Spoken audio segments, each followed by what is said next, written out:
أعزائي متابعي قناة أنام البشرية، السلام عليكم ورحمة الله وبركاته. عدنا إليكم من جديد وشرح جديد من سلسلة شروحات قناة أنام البشرية.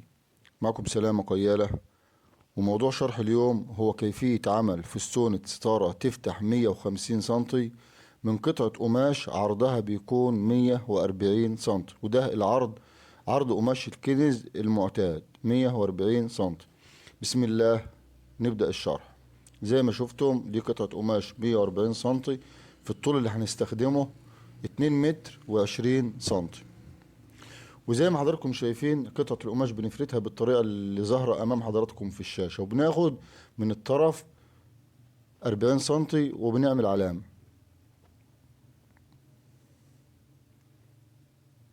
ومن الجزء ده بنعمل علامة بعد 40 سنتي. طبعا زي ما عودتكم القياسات بتظهر على الشاشة أول بأول، وهناخد من هنا 40 سنتي. ودلوقتي هنقوم بتوصيل العلامات عشان الأمر يكون واضح أكتر. الرسمة هتبقى معانا بالشكل اللي حضراتكم شايفين. الخط الأحمر ده هينشأ عنه قائم للكسرات، وده خط مستقيم على نفس فرد قطعة القماش والقياسات اللي احنا أخدناها. ده خط مستقيم يطلع بقى زي ما يطلع. احنا معانا كام؟ 40 قماش 140 سنتي، اخدنا علام من فوق 40 سنتي، يبقى اللي هيتفضل معايا متر. طبعا عشان ده قائم الكسرات قمنا بقصه. وطبعا ما تنسوش تعملوا اعجاب للفيديو، والناس الجديدة طبعا ما تنسوش تعملوا اشتراك وتفعلوا زر الجرس عشان توصلكم كل فيديوهاتنا الجديدة. وبناخد بالطريقة اللي حضراتكم شايفينها ديت من عند النقطة اللي هي عند 40 سنتي، بنعمل خط زي ما انتم شايفين بالخط الأحمر على بعد 120 سنتي. ودي قطعة القماش اللي طلعت معانا بعد القياسات اللي كانت واضحة على الشاشة. ولو في حد مش فاهم او المعلومة مش واصلة، هنحط قياسات تاني دلوقتي وهنفهم ايه اللي حصل. دول 120 سنتي اللي احنا اخدناهم. هنعلم في السنتر بالظبط ونحط علامة. هنيجي في السنتر بالظبط ونقوم بوضع علامة. دي فتحة الحوض. هنمسك السنتر ونطبق القماش على 2. احنا انشأنا فتحة الحوض وانشأنا قائم واحد للكسرات، فبالتالي محتاجين كمان قائم. فبنقوم بطي القماش او بتانيه على 2 من سنتر فتحة الحوض،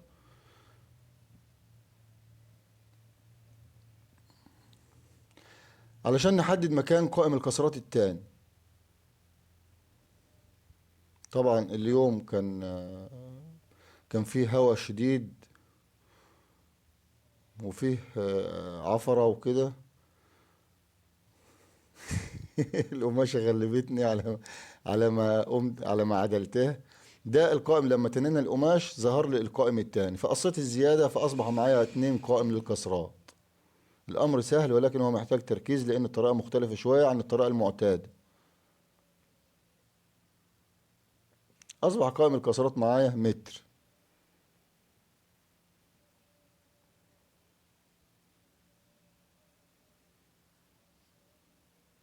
هروح في القائم المغلق وأعمل علامة برضه بعد 1 متر.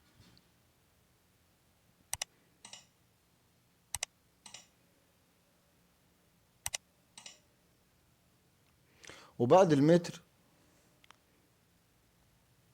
هعلم 20 سنتي الزيادة اللي احنا متعودين عليهم نزودهم في القائم المغلق، اللي هم بيبقوا زيادة عن قائم الكسرات، أو بيبقوا زيادة عن قياس قائم الكسرات. دلوقتي القائم المغلق معايا 20 زائد متر بيساوي 120 سنتي. والدوران من تحت 90 سنتي. والتسعين سنتي طبعا بيتاخدوا من عند المتر، مش من عند المتر وعشرين زي ما اتعودنا في أخد الدوران. يبقى الدوران معايا بيساوي 90 سنتي.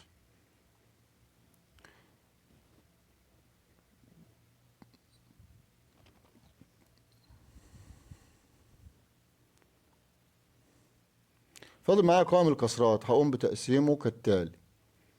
هعمل علامة بعد 3 سنتي من عند فتحة الحوض،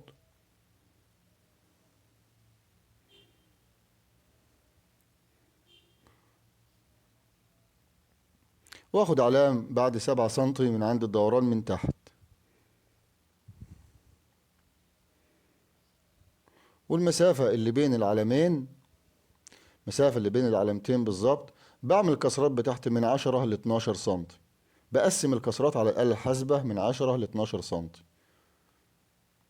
وده أصبح شكل الفستونة بعد إتمام عملية القص.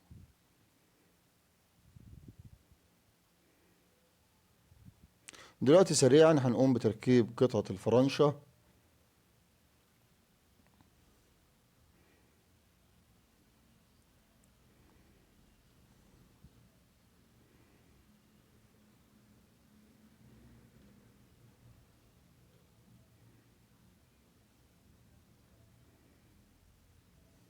وده المكان المشار إليه بالسهم، ده المكان اللي بنركب فيه قطعة الفرنشة.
ودلوقتي هنقوم بتجميعها على البلتكانة بواسطة الدباسة، أو ممكن نجمعها على الأسفنج بدبوس مكتب، أو بدبوس تحجيبة، ونرجع ننقلها تاني لو حبينا نسرقها ولا حاجة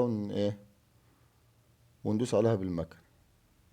لو حابين ان احنا نركب لزق او سكوتش تشيك. وهنقوم برص الكسرات بتاعتنا واحدة تلو الأخرى.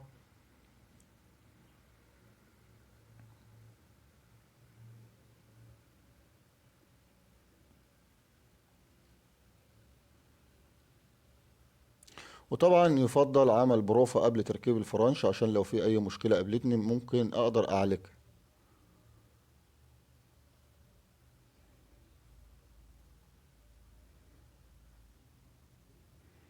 طبعا عشان وقت الفيديو دي طريقة الرص. علشان وقت الفيديو يعني هنكتفي بجزء معين، ونشوف الفستونة هتصفي معانا قد ايه.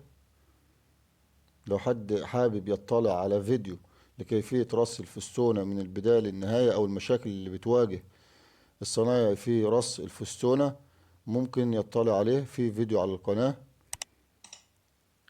وبرضه هسيب لكم الرابط بتاعه أسفل الفيديو في صندوق الوصف. وما تنسوش لو الفيديو عجبكم تعملوا إعجاب للفيديو.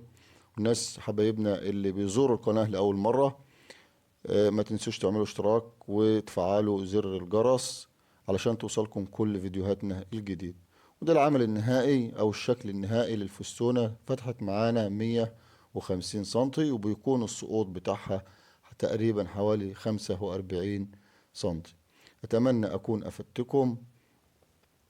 تابعونا باستمرار، ان شاء الله ستجدوا ما يسركم. كان معكم سلامة قيالة وقناة أنام البشرية. دمتم في أمان الله وحفظه، والسلام عليكم ورحمة الله وبركاته.